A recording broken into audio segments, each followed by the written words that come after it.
Speed and scale. Vitesse et échelle. Et ça dépend de votre capacité mentale de vous organiser. Et si vous êtes organisé en réseau, ça va. Mais si vous êtes organisé comme une multinationale, comme Nestlé, alors chaque année, vous êtes content avec 3%.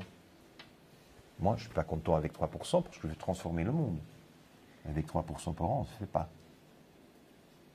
Et c'est dans cet esprit-là que j'ai lancé l'entreprise qui était presque en faillite parce que père et fils faisaient la bataille sur le tapis du bureau. J'étais dans le conseil, j'ai repris l'entreprise. Et ma première décision, c'est une entreprise qui avait 120 millions de chiffre d'affaires et 200 millions de dettes. Vous êtes intéressé à la reprendre? La majorité des gens disent non. C'est parce que tout le monde a dit non que moi je pouvais la reprendre. C'est évident. Il faut compétir, il faut aller là où les autres ne souhaitent pas être.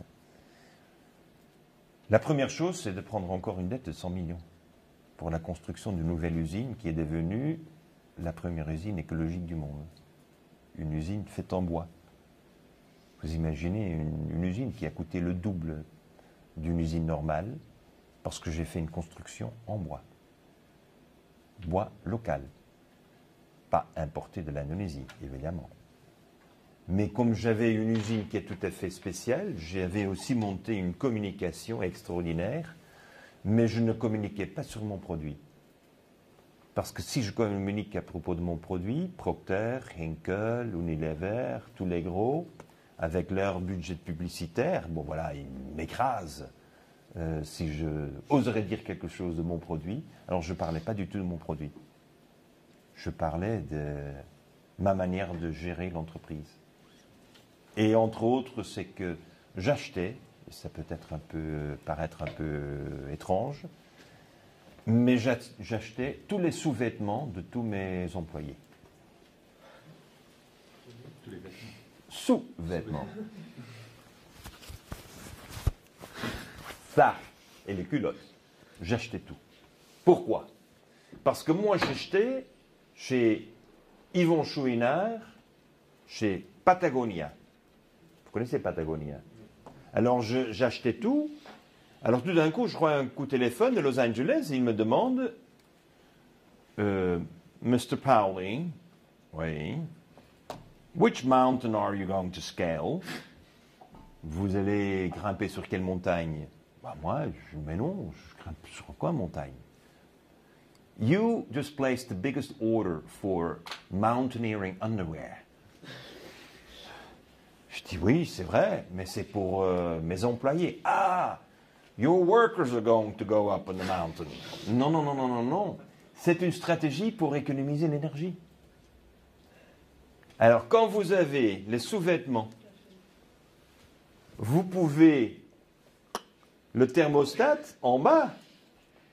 Je pouvais mettre le thermostat sur 11 degrés en accord avec les syndicats.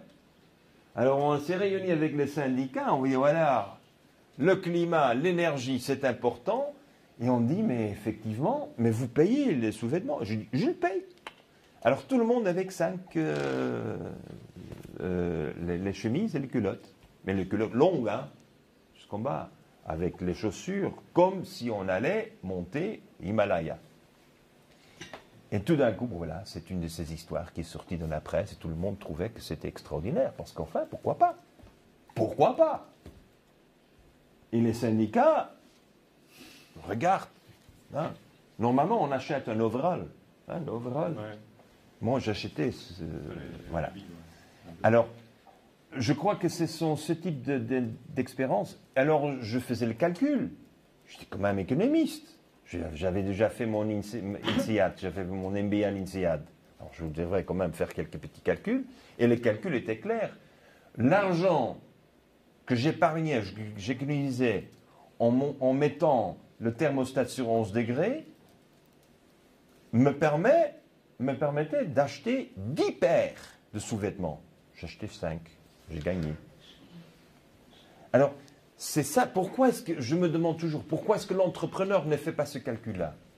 1, ça fait plaisir. 2, c'est amusant d'en parler. 3, on a une chose à raconter, et alors bien entendu, il faut laver les sous-vêtements, et on la lave bien entendu avec nos produits. Alors les produits étaient là-dedans. J'étais la seule entreprise qui avait pour 100 employés 7 places parking. Et c'était contre la loi, parce que la loi prévoit qu'il faut avoir un place parking par employé. Et moi je dis, je ne fais pas. Comment je vais faire? Je suis éco, je suis vert. Alors comment je vais promouvoir tout le monde à parquer sa voiture? Alors premier règlement, c'est que la voiture qui peut se garer le plus près de l'entrée de l'usine était la plus petite, avec la meilleure performance écologique. Et la voiture où il y avait le plus de passagers là-dedans. Alors, si on entre avec une petite Topolino Fiat avec 5 personnes, vous garez à côté de l'entrée de l'usine. Moi, le PDG qui voit avec une bagnole un peu plus grande, derrière. Mais je n'avais que 7 places parking parce que je payais tout le monde de venir en bicyclette au travail. Je les payais 1,5 € par kilomètre. Et je vous assure, des Belges, 1,5 € par kilomètre, on vient en bicyclette. Ça veut dire que, alors là, je fus condamné par la Cour fiscale de la Belgique parce que je ne payais pas des pré-enlèvements. Il faut payer, hein, parce que je payais les gens. Et moi, je dis non, mais non. S'ils viennent en voiture, je peux les payer, mais c'est un remboursement des frais. Maintenant, ils ont la santé, ils font de l'exercice, et je ne peux pas les payer. Alors, j'ai perdu dans la cour, et j'ai dû payer une grande amende. Alors, si vous regardez, vous trouvez que Poli a été condamné en cour. Oui, plaisir. Mais, un an après, la Belgique est devenue le premier pays du monde où il y en avait un détaxe automatique sur vos impôts pour venir en bicyclette au travail. Alors, j'ai gagné. J'ai gagné. Et si je n'avais pas été condamné, je n'aurais jamais eu les arguments dans les médias avec les élus pour les convaincre que c'était quand même absolument stupide que moi je suis au commun.